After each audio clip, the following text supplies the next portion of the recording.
నమస్తే, నేను ఇందు.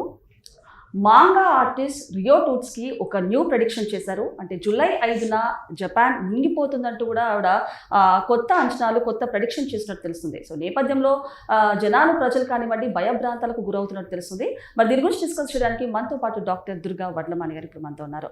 నమస్తే మేడం. నమస్తే అండి మేడం, మరి చూసుకుంటే జపాన్కి చెందిన మాంగో ఆర్టిస్ట్ రియో టూట్స్కి ఒక న్యూ ప్రెడిక్షన్ చేశారు. అంటే జూలై 5న జపాన్ మునిగిపోతుంది, సునామీ వస్తుంది, భూకంపంతో మునిగిపోతుంది అంటూ కూడా ఆవిడ ప్రెడిక్షన్ చేశారు. దీనికి సంబంధించి ప్రజలు కూడా కొంచెం భయభ్రాంతులు అవుతున్నారు. అంతకుముందు కూడా ఆవిడ కొన్ని అంచనాలు వేశారు. సో అవి కూడా కొన్ని నిజమయ్యాయి. సో ఈ నేపథ్యంలోనే ఇవి కూడా నిజమవుతాయా అంటూ కూడా కొన్ని వార్తలు అయితే వినిపిస్తున్నాయి. ఏమంటారు మేడం దీని గురించి? అంటే ఇప్పుడు వీళ్ళకి యాక్చువల్గా ఈ భూకంపాలు కొత్త కాదండి. ఇప్పుడు టొకారాలో మొత్తం మీకు ఎన్ని దీవులు ఉంటాయంటే సుమారుగా మీకు 7 దీవులు ఉంటాయి. అందులో 700 మంది నివసిస్తున్నారట. అయితే ఈ మధ్య కాలంలో ఇక్కడ మీకు ప్రకంపనలు ఎన్నిసార్లు వచ్చాయంటే 900కు పైగా భూ ప్రకంపనలు వచ్చాయి. సో అవి వాళ్ళకి అలా వస్తూనే ఉంటాయి, అదేం కొత్త కాదని అంటున్నారు. అయితే అక్కడ ప్రజలు ఏమంటున్నారు, మాకు పడుకోవడానికి భయం వేస్తుంది అంటే వాళ్ళకి నిద్ర ఉండట్లేదు. ఇప్పుడు మీకు ఇలా కదిలిపోతున్నట్టుంటే నిద్ర ఎలా పడుతుంది? అసలు భూకంపం వస్తే మనకి ఎట్లా ఉందంటే కదిలిపోతుంది భూమి.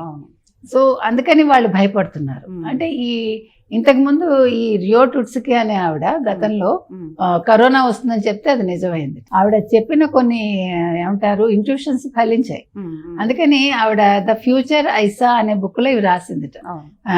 జూలై 5వ తారీఖున జపాన్ మునిగిపోతుంది అని. ఇంకోటి ఏంటంటే జపాన్ కి ఫిలిప్పీన్స్ కి మధ్యలో ఒక పెద్ద అగాధం ఏర్పడుతుంది, అంటే అవి చీలిపోతాయని. సో మరి ఇవి మనం చెప్పలేము. ఇప్పుడు ఒకవేళ ఇది కనుక జరిగింది అనుకుందాం, ఒకవేళ ఈ 5వ తారీఖు నిజంగా ఆవిడ చెప్పింది జరిగితే ఆవిడ కరోనా అనేది ఇప్పుడు ఆగిపోదు, మళ్ళా 2030లో మళ్ళా వస్తుంది. అది ఈసారి ఇంకా మహమ్మారి లాగా వచ్చి చాలా ఇబ్బంది పెడుతుంది అని చెప్పింది. సో ఇప్పుడు జపాన్ ప్రజలు ఏమనుకుంటున్నారంటే 5వ తారీఖు కనుక ఏదైనా సంభవిస్తే అప్పుడు 30 గురించి వాళ్ళు భయపడాలి. సో 5వ తారీఖు ఇవన్నీ సాధారణంగానే జరిగాయి, దీనివల్ల ఏం పెద్ద ఇబ్బంది లేదు అనుకుంటే ఏం జరగకపోవచ్చు.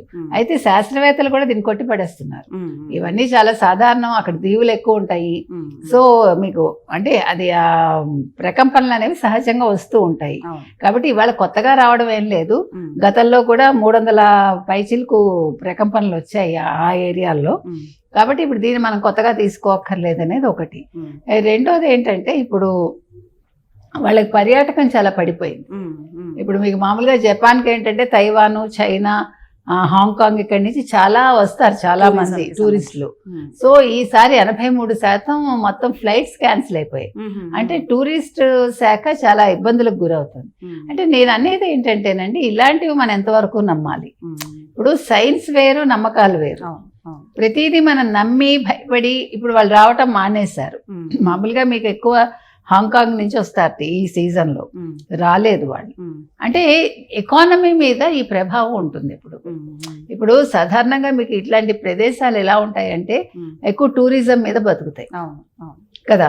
మీకు ప్రపంచంలో కొన్ని దేశాలు టూరిజం మీదే బతుకుతాయి. ఎందుకంటే వాళ్ళకి ఏం పంటలు మెయిన్ అంటారు, దాని వల్లనే వాళ్ళకి లైవ్లీహుడ్ దొరుకుతుంది. వాళ్ళు కానీ మనకంటే పర్వాలేదు, మనకు అన్ని రకాలుగా మనం బతకగలం.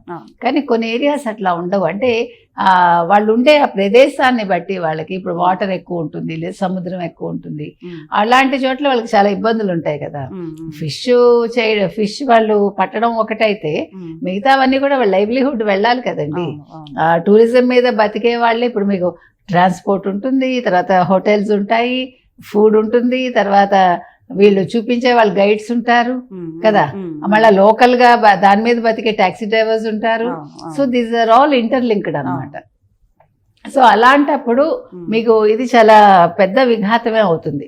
తర్వాత మీకు ఆ లోకల్ గా ఉండే మీకు ఆర్టిజాన్స్ ఉంటారు, తర్వాత మీకు అక్కడ కళలు ప్రదర్శించే వాళ్ళు ఉంటారు, కళాకారులు. ఇలా మీరు ఏది తీసుకున్నా కూడా ఇప్పుడు అన్ని రంగాలు కూడా కుదేలైపోతాయి.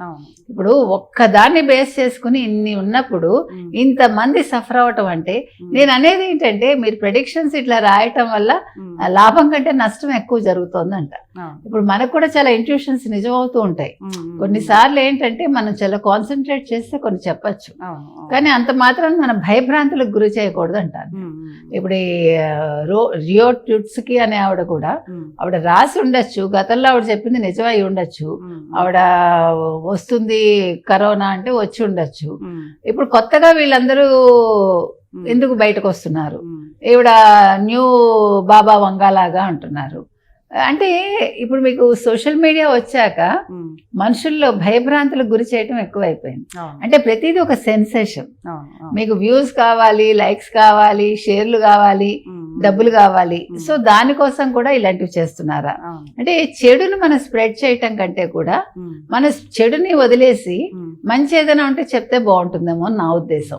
మేడం మనం చూసుకుంటే నిజంగానే మీరు అన్నట్టు ప్రకృతి పరంగా, నేచర్ పరంగా ఏదైనా వచ్చేది ఉంటే రాకుండా మానదు. అలాంటిది ఏదైనా విపత్తి రావాలనుకుంటే ఖచ్చితంగా వస్తుంది. కాకపోతే ఇలాంటి ప్రెడిక్షన్స్ చేసి జనాలని భయభ్రాంతులకు గురి చేయడమో, లేకపోతే ఇప్పుడు మీరు అన్నట్టు టూరిజంకి ఇప్పుడు ఇవి చూసిన తర్వాత టూరిజం కూడా ఇంకా తగ్గిపోయే ఛాన్సెస్ కూడా ఉంటాయి.